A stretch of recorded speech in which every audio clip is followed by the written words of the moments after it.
বন্ধুরা আশা করি আপনারা ভালো আছেন, আমিও ভালো আছি। তো আমি ব্লগ ভিডিও বানাইতেছিলাম, তো আমি নাহলে করলে তোমার ব্লগ ভিডিও বানানো হইতেছে না। তো কীভাবে বানায় হ্যাঁ আমার বুঝাই দিল, অল্প ভিডিও করে আমার দেখাও দিছে। তোমরা এই ভিডিওটা তোমরা দেখেন কীভাবে ব্লগ ভিডিও করতে পারে। আমি কয়েকদিন হয়েছে যে নতুন চ্যানেল খুলেছি, এইটার বিষয়ে আমি প্রত্যেকটা অন্য বুঝবার পাইছি না। তাই করতেছে তুমি এইভাবে ভিডিও বানাও, তো দেখতে পারবা কীভাবে ভিডিও করে আমার দেখাই দিল।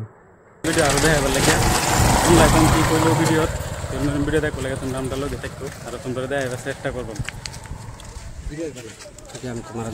ঠিক আছে, নমস্কার বন্ধুরা, কেমন আছেন সবাই? আশা করি সবাই ভালো আছেন। আর এই মুহূর্তে দেখতে পাচ্ছেন আমি বাতামারি এলাকাতে আছি। আর এই পিছনে যদি দেখতে পারেন, এটা হয়েছে বিজেপির ক্যাবিনেট, যেটা নাকি এখানে বিজেপি সরকার, যেটা হিমন্ত বিশ্ব শর্মা স্যার মামা অর্থাৎ এখানে এসে বসে। আর এখানে মানে সারা দেশের খবরগুলা এখান থেকে কিন্তু করে। আর যদি আপনাদেরকে দেখায়, এটা দেখেন ক্যাবিনেট বৈঠক, তার লগে দিয়ে আপনারা দেখতে পাচ্ছেন এটা একটা ব্রিজ, এটা মানে ব্রিটিশের আমলের একটা ব্রিজ। তারপরে কি সুন্দর একটা দৃশ্য আপনাদেরকে দেখাইতেছি।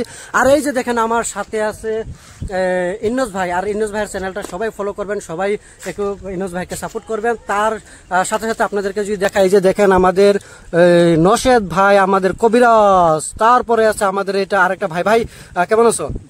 আর গুলজার ভাই অনেক ভালো, অনেক সোশ্যাল ওয়ার্কার একজন মানুষ, খুব ভালো লাগলো।